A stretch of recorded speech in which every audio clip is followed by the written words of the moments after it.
नमस्कार. बघूयात आजचा पहिला प्रकार. आता हा पदार्थ तयार करण्यासाठी 1 वाटी तांदूळ 2 तास पाण्यामध्ये भिजवून घेतले. तांदूळ चांगले भिजल्यानंतर यातील पूर्ण पाणी हे नितळून घेतलं. आता हे तांदूळ मिक्सरच्या भांड्यामध्ये घालायचे. यात पोहे खायचे 2 चमचे दही घालायचं. दही नसेल तर तुम्ही ते अर्ध्या लिंबाचा रस इथे वापरू शकता. दह्याचा वापर केला आहे त्यामुळे अजिबात थोडंही पाण्याचा वापर न करता तांदूळ वाटून घ्यायचे आहे. इथे मी तांदूळ वाटून घेतले. दह्यामध्ये भरपूर पाण्याचं मॉइश्चर असतं, त्यामध्येच पीठ चांगलं वाटलं जातं. एक्स्ट्राचं पाणी यामध्ये मी अजिबात वापरलं नाहीये. पीठ एका बाउलमध्ये काढून घेतलं. यामध्ये पाव वाटी आपल्याला बारीक रवा घालायचा आहे. 2 चमचे ओल्या नारळाचा चव यामध्ये घातला. 2 हिरव्या मिरचीचे काप घालून घेतले आणि 6 ते 7 कढीपत्त्याची पानं अगदी बारीक चॉप करून यामध्ये घातली. 1 चमचा जिरं घालायचे आणि 1 मध्यम आकाराचा कच्चा बटाटा घेतला. त्याची साल काढून घेतली आणि हा बटाटा किसून घेतलेला आहे.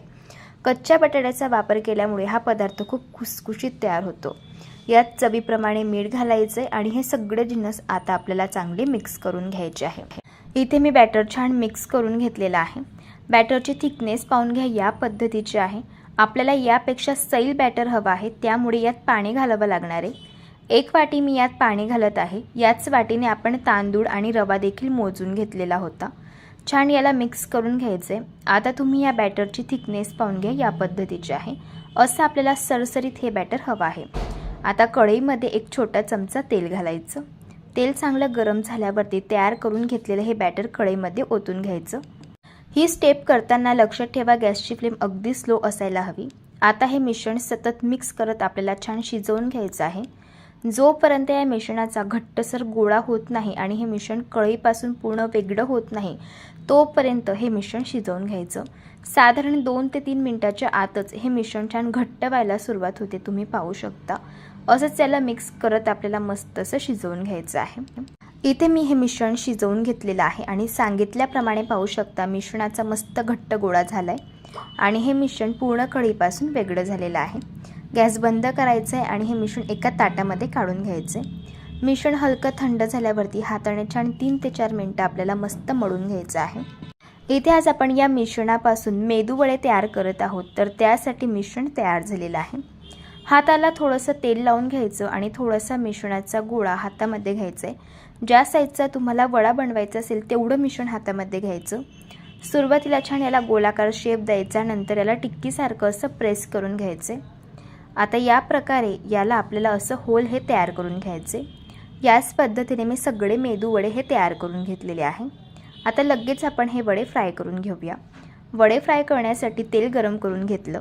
आता हे वडे तेलामध्ये घालून घ्यायचे आहे आणि वडे गॅसच्या मीडियम फ्लेमवरती आपल्याला क्रिस्पी आणि कुरकुरीत होईपर्यंत फ्राय करून घ्यायचे. वड्यांची एक साईड फ्राय झाल्यावरती वडे असे उलटून घ्यायचे आणि दुसऱ्या साईडने देखील फ्राय करून घ्यायचे. इथे मी हे वडे मस्तसे क्रिस्पी कुरकुरीत होईपर्यंत फ्राय करून घेतले. आता आपण यांना काढून घेऊया. पाहू शकता वड्यांना मस्त रंग आलेला आहे आणि अगदी हलके फुलके असे क्रिस्पी कुरकुरीत असे हे मेदूवडे तयार झाले. दिसायला एवढे सुंदर दिसतात, त्यापेक्षा चवीला अगदी भन्नाट लागतात. बाहेरून मस्त क्रिस्पी खुसखुशीत होतात, आतून स्पॉन्जी आणि सॉफ्ट असे तयार होतात. तुम्ही हे आपे नारळाच्या चटणीसोबत किंवा शेंगदाण्याच्या चटणीसोबत खाऊ शकतात. प्रकार क्रमांक 2. आता हा पदार्थ तयार करण्यासाठी 1 वाटी तांदूळ मी 2 तास पाण्यामध्ये भिजवून घेतले. तांदूळ चांगले भिजलेले आहे. आता या तांदळातील पूर्ण पाणी हे आपल्याला नितळून घ्यायचे. एक मिक्सरचं भांडं घ्यायचं. यामध्ये हे सगळे तांदूळ आपल्याला घालून घ्यायचे आहे. पोहे खायचे 2 चमचे. यात आपल्याला दही घालायचं आहे. जर तुमच्याकडे दही नसेल तर तुम्ही ते अर्ध्या लिंबाचा रस वापरू शकता. आता यात अजिबात पाण्याचा वापर न करता याला आपल्याला वाटून घ्यायचे, कारण यात आपण दही घातलेलं आहे आणि दह्यामुळे या मिश्रणाला पाणी सुटतं, त्यामुळे अजिबात पाण्याचा वापर न करता याला वाटून घ्यायचं आहे. या पद्धतीने मिश्रण वाटून घेतलं. जर तुम्ही यात लिंबू घालणार असाल तर तुम्हाला यात थोडंसं पाणी घालावं लागेल आणि मग नंतर तांदूळ वाटायचे. यात आता 1 वाटी रवा घातलेला आहे. रवा इथे बारीक आपल्याला वापरायचा आहे, जाड रवा वापरू नका. जर तुम्ही जाड रवा वापरतच असाल तर मिक्सरला तो फिरवून घ्यायचा, नंतर यामध्ये घालायचा. सुरुवातीला हे सगळे जिन्नस मिक्स करून घेतले आणि यामध्ये आता थोडं थोडं पाणी घालून याचं हे बॅटर तयार करून घेतलेलं आहे. बॅटरची थिकनेस पाहून घ्या, या पद्धतीची आहे. यापेक्षा जास्त सैलसर बॅटर ठेवू नका. आता झाकण ठेवून हे बॅटर आपल्याला 5 मिनिटांसाठी मुरायला ठेवायचे. तोपर्यंत पुढची प्रोसेस बघूया. ताटाला तेल लावून ग्रीस करून घ्यायचं आहे आणि कढईमध्ये 2 ग्लास आता पाणी घालायचं आहे. यामध्ये आपल्याला एक रिंग ठेवून घ्यायची आहे. जर तुमच्याकडे अशी रिंग नसेल तर तुम्ही ते डब्याचं झाकणसुद्धा वापरू शकता. आता या पाण्याला एक खडखडून उकळ काढून घ्यायची. पाण्याला उकळ आल्यानंतर तेल लावून घेतलेलं ताट हे कढईमध्ये ठेवून घ्यायचं. ही पूर्वतयारी आपल्याला आधीच करून घ्यायची आहे. 5 मिनिटांनंतर पाहू शकता बॅटर चांगलं भिजलेलं आहे. बॅटर भिजल्यामुळे मला असं वाटतंय हे जे बॅटर आहे ते थोडंसं घट्ट झालेलं आहे. त्यामुळे पोहे खायचे 3 छोटे चमचे मी यात आणखी पाणी घालून घेतलं आणि याला मिक्स केलं आहे. आता बॅटरची थिकनेस पाहून घ्या, या पद्धतीची आहे. हा नाश्ता खूप चटपटीत तयार होण्यासाठी आपल्याला पोहे खायचे 2 छोटे चमचे तेल गरम करून घ्यायचे. यामध्ये अर्धा चमचा मोहरी घालायचे, अर्धा चमचा जिरं घालायचे आणि पाव चमचा हिंग घालायचे. 10 ते 12 कढीपत्त्याची पानं मी यामध्ये घातली आणि ही तयार करून घेतलेली फोडणी या बॅटरवरती घातलेली आहे. यामुळे हा पदार्थ खूप चवीला छान लागतो. चवीप्रमाणे मीठ घालून हे छान आपल्याला मिक्स करून घ्यायचं आहे. आता हा नाश्ता मऊ, लुसलुशीत आणि जाळीदार तयार होण्यासाठी यात आपल्याला पोहे खायचा अर्धा चमचा लेमन फ्लेवरचा इनो घालायचा आहे. इनो घातल्यानंतर अगदी पटापटा बॅटर मिक्स करून घ्यायचं या पद्धतीने आणि वेळ न वाया घालवता लगेच हे बॅटर ताटामध्ये असं ओतून घ्यायचं आहे. आता झाकण ठेवून आपल्याला हा पदार्थ गॅसच्या हाय फ्लेमवरती 10 ते 12 मिनटं मस्त असा शिजवून घ्यायचा आहे. इथे मी हा पदार्थ 10 ते 12 मिनटं शिजवून घेतलेला आहे. याला चेक करून घ्यायचं आहे. यात टूथपिक रोवून बघितली, टूथपिक अगदी क्लीन निघालेली आहे. याचा अर्थ मस्त हा पदार्थ शिजलेला आहे. आता हा पदार्थ हलकासा थंड करून घ्यायचा आहे आणि याचे आपल्याला या पद्धतीने पीसेस हे कट करून घ्यायचे आहे. जसं आपण पिझ्झा कट करून घेतो ना, त्याच पद्धतीने मी याला असं कट करून घेतलेलं आहे. तुम्ही इडली आणि ढोकळा तर भरपूर वेळेस खाल्ला असेल, पण हा पदार्थ थोडासा वेगळ्या पद्धतीचा आहे आणि चवीलाही हा पदार्थ थोडासा वेगळा लागतो आणि मस्त असा चटपटीत तयार होतो. या पदार्थाला मस्तशी फोडणी देऊया. तर त्यासाठी तेल गरम करून घेतलेलं आहे. यामध्ये पाव चमचा मोहरी घातली, 6 ते 7 हिरव्या मिरचीचे काप यामध्ये घालून घेतले आणि 10 ते 12 कढीपत्त्याची पानं घातली. तयार करून घेतलेली फोडणी या नाश्त्यावरती घालून घेतली. आता यावरती थोडीशी बारीक चिरलेली कोथिंबीर घालायची आहे. तयार झाला मस्तसा हा तांदळाचा पौष्टिक असा हा पदार्थ. इडली ढोकळा देखील तुम्ही खायचं विसरून जाल, इतका चविष्ट हा पदार्थ तयार होतो. मस्त असा हलका फुलका होतो, जाळीदार देखील होतो. हा नाश्ता तुम्ही सकाळच्या नाश्त्यासाठीच काय मुलांच्या टिफिन बॉक्समध्ये सुद्धा देऊ शकता किंवा रात्रीच्या जेवणाला कंटाळा आला असेल तेव्हा देखील हा पदार्थ तुम्ही बनवू शकता. प्रकार क्रमांक 3. आता हा पदार्थ तयार करण्यासाठी 1 वाटी तांदूळ 2 तास पाण्यामध्ये भिजवून घेतले. तांदूळ चांगले भिजल्यानंतर यातील जे पाणी आहे ते पूर्ण आपल्याला काढून टाकायचं आहे. आता हे तांदूळ एका मिक्सरच्या भांड्यामध्ये घालून घेऊया. तांदूळ आपल्याला वाटून घ्यायचे आहे, पण हे तांदूळ वाटताना अजिबात पाण्याचा वापर नाही करायचा आहे. तर त्यासाठी इथे आपल्याला वापरायचं आहे दही. तर इथे मी अर्धी वाटी दही घेतलेलं आहे. दह्यामध्ये ऑलरेडी पाण्याचं खूप मॉइश्चर असतं. तर दही घालूनच इथे मी छान हे बॅटर तयार करून घेतलेलं आहे. तांदूळ वाटताना मी अजिबात थोडंही पाणी नाही वापरले. तुम्ही थिकनेस पाहून घ्या, या पद्धतीची आहे बॅटरची. आता यात आपल्याला काही भाज्या घालायच्या आहे. बारीक चिरलेला कांदा घालून घ्यायचा, बारीक चिरलेली शिमला मिरची घालायची आणि बारीक चिरलेलं टोमॅटो घालायचं. भाज्या आवडीनुसार यात कमी जास्त करू शकता. 1 चमचा आलं लसूण हिरव्या मिरचीचा ठेचा घातला, बारीक चिरलेली कोथिंबीर घातलेली आहे आणि एक मध्यम आकाराचा कच्चा बटाटा त्याची सालं काढून घेतली आणि हा बटाटा मी किसून घेतलेला आहे. बटाटा काळा पडू नये तर त्यासाठी पाण्यामध्ये घातलेला होता. बटाट्यातील पूर्ण पाणी असं हाताने पिळून काढायचं आहे आणि हा बटाट्याचा किस बॅटरमध्ये आपल्याला असा घालून घ्यायचा आहे. बटाट्याचा किस वापरल्यामुळे पदार्थ क्रिस्पी आणि खुसखुशीत होतो. चवीप्रमाणे मीठ घालून घेतलं आणि छान याला मिक्स करून घेतलेलं आहे. इथे आपलं हे बॅटर तयार झालेलं आहे. बॅटरची थिकनेस पाहून घ्या, या पद्धतीची आहे. आता पदार्थ तयार करण्यासाठी पॅन आपल्याला गरम करून घ्यायचं आहे. पॅनला तेल लावून घ्यायचं आहे. तेलाऐवजी तूपसुद्धा तुम्ही इथे वापरू शकता. एक पळी आपल्याला बॅटर असं तव्यावरती घालायचं आहे आणि याला असं पसरवून घ्यायचं आहे. झाकण ठेवून हा उत्तप्पा एका साईडने भाजून घ्यायचा आहे. उत्तप्पा एका साईडने भाजत आला की याची वरची बाजू कोरडी होते. आता या उत्तप्प्याच्या कळा मोकळ्या करून घ्यायच्या आणि हा उत्तप्पा उलटून घ्यायचा आहे. उत्तप्पा भाजत असताना तेलाचा किंवा तुपाचा वापर तुम्ही इथे करू शकता. आता दुसऱ्या साईडने देखील हा उत्तप्पा आपण भाजून घेऊया. इथे मी हा उत्तप्पा दोघी बाजूंनी मस्त भाजून घेतलेला आहे. तयार झाला इथे आपला पौष्टिक असा हा तांदळाचा उत्तप्पा. चवीला अगदी छान लागतो हा उत्तप्पा. लहान मुलंच काय मोठेसुद्धा खूप आवडीने खातील इतका टेस्टी होतो. नक्कीच एकदा या पद्धतीने ट्राय करून बघा. प्रकार क्रमांक 4. इथे मी 1 वाटी तांदूळ 5 तास पाण्यामध्ये छान भिजवून घेतले. तुम्हाला जर हा नाश्ता सकाळी तयार करायचा असेल तर तुम्ही हे तांदूळ रात्रीसुद्धा भिजण्यासाठी ठेवू शकता. आता यातील जे पाणी आहे ते पूर्णपणे आपल्याला अशा पद्धतीने काढून घ्यायचं आहे. आता हे तांदूळ मिक्सरच्या भांड्यामध्ये घालूयात. यामध्ये अगदी थोडंसं पाणी घालायचं आहे आणि तांदूळ आपल्याला वाटून घ्यायचे आहे. तांदूळ वाटताना एक गोष्ट लक्षात ठेवायची, आपल्याला हे तांदूळ थोडंशा रवाळ टेक्स्चरवरती वाटून घ्यायचे आहे. हे बघा अशा पद्धतीने. आता तांदूळ छान बारीक वाटून घेतल्यानंतर आपण एका बाउलमध्ये याला काढून घेऊया.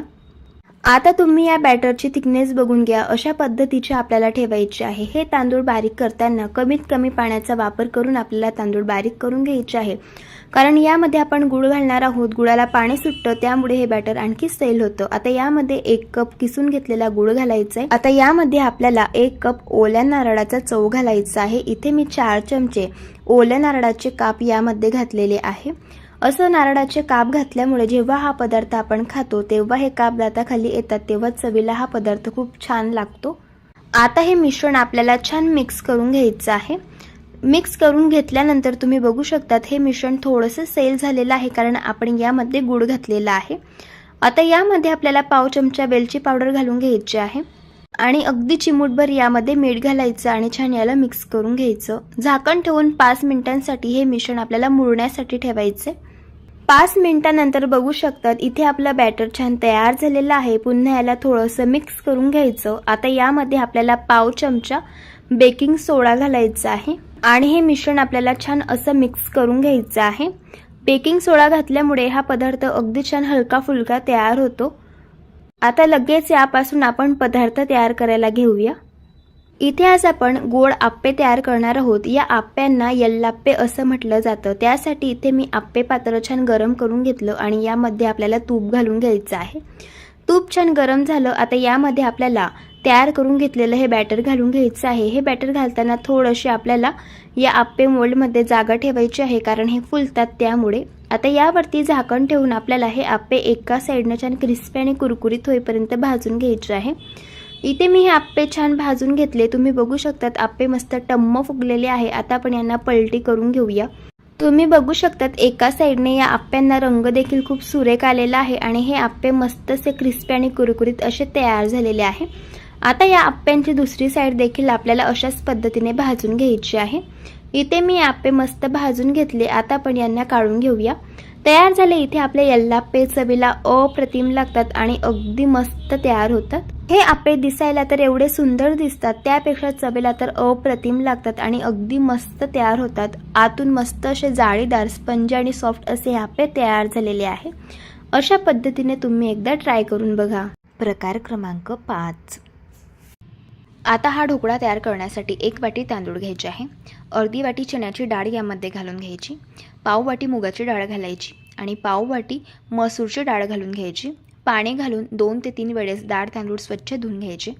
तांदूळ धुतल्यानंतर भांडं भरून यात पाणी घालायचं, झाकण ठेवायचं आणि 4 ते 5 तास डाळ तांदूळ मस्त भिजवून घ्यायचे. 4 ते 5 तासानंतर पाहू शकता डाळ तांदूळ चांगले भिजले गेलेले आहे. आता यातील पाणी पूर्ण काढून घ्यायचे आणि हे डाळ तांदूळ मिक्सरच्या भांड्यामध्ये घालून घ्यायचे. मोठ्या साईजचं मिक्सरचं भांडं वापरलं, त्यामुळे सगळे डाळ तांदूळ एका वेळेस मिक्सरच्या भांड्यामध्ये घातले. अर्धी वाटी यामध्ये आंबट दही घालायचं आहे. 1 इंच आलं आणि 4 ते 5 हिरव्या मिरच्या घालायच्या. पोहे खायचे 2 छोटे चमचे यामध्ये तेल घालून घ्यायचे. तेल कच्चं वापरायचे. अगदी चिमूटभर हळद घालायची आहे. चवीप्रमाणे मीठ घालायचे आणि पाव वाटी यात पाणी घालायचे आणि आपल्याला हे डाळ तांदूळ वाटून घ्यायचे आहे. डाळ तांदूळ वाटताना थोड्याशा जाडसर आणि रवाळ टेक्स्चरवरती वाटून घ्यायचे. या पद्धतीने जास्त बारीक याला वाटायचं नाही. आता या बॅटरची तुम्ही थिकनेस पाहून घ्या. या पद्धतीची आहे. इथे आपलं हे बॅटर तयार झालेलं आहे. ताटामध्ये 1 छोटा चमचा तेल घालून घ्यायचे आणि तेल लावून ताटाला ग्रीस करून घ्यायचे. कढईमध्ये 1.5 ग्लास पाणी घालायचं. यामध्ये 1 रिंग ठेवायची आहे आणि या पाण्याला एक खडखडून उकड काढून घ्यायची. पाण्याला उकळ आल्यावरती तेल लावून घेतलेलं हे ताट कढईमध्ये ठेवायचं आहे. तयार केलेल्या बॅटरमध्ये 1 चमचा लेमन फ्लेवरचा इनो घालायचे आणि वेळ न वाया घालवता लगेच हे बॅटर मिक्स करून घ्यायचे. तयार केलेलं बॅटर ताटामध्ये ओतून घ्यायचे, झाकण ठेवायचं यावरती आणि गॅसच्या हाय फ्लेमवरती 10 ते 12 मिनिटं हा ढोकळा शिजवून घ्यायचा. ढोकळा इथे मी शिजवून घेतलेला आहे. याला चेक करून घेऊया. टूथपिक क्लीन निघालेली आहे, याचा अर्थ ढोकळा चांगला शिजला गेलेला आहे. आता हा ढोकळा हलका थंड करून घ्यायचा आहे. तोपर्यंत आपल्याला फोडणी तयार करून घ्यायची आहे. तेलामध्ये 1 चमचा मोहरी घालून घेतली. मोहरी तडतडल्यानंतर पाव चमचा हिंग घातला, 4 ते 5 हिरव्या मिरच्या घातल्या, 10 ते 12 कढीपत्त्याची पानं घालून घेतली आणि फोडणी मस्त 1 ते 2 मिनिटं तेलावरती परतून घेतली. परतून घेतलेली ही फोडणी गरम असतानाच लगेच ढोकळ्यावरती घालून घ्यायची आहे आणि लगेच आपल्याला हा ढोकळा कट करून घ्यायचा आहे. ढोकळा कट करत असताना अंदाज आला असेल हा ढोकळा किती स्पॉन्जी सॉफ्ट तयार झाला आहे. मस्त असा जाळीदार हा ढोकळा तयार होतो. चवीलाही अगदी छान लागतो. नाश्त्यालाच काय मुलांच्या टिफिन बॉक्समध्ये सुद्धा तुम्ही देऊ शकता. एकदा नक्कीच या पद्धतीने ट्राय करून बघा. जर तुम्हाला आजची ही रेसिपी आवडली असेल तर व्हिडिओला लाईक करा, चॅनलला सबस्क्राईब करा आणि शेजारील बेल आयकॉन प्रेस करायला विसरू नका. व्हिडिओला जास्तीत जास्त शेअर करा. तर चला भेटूया एका मस्त अशा चमचमीत रेसिपीसोबत. तोपर्यंत धन्यवाद.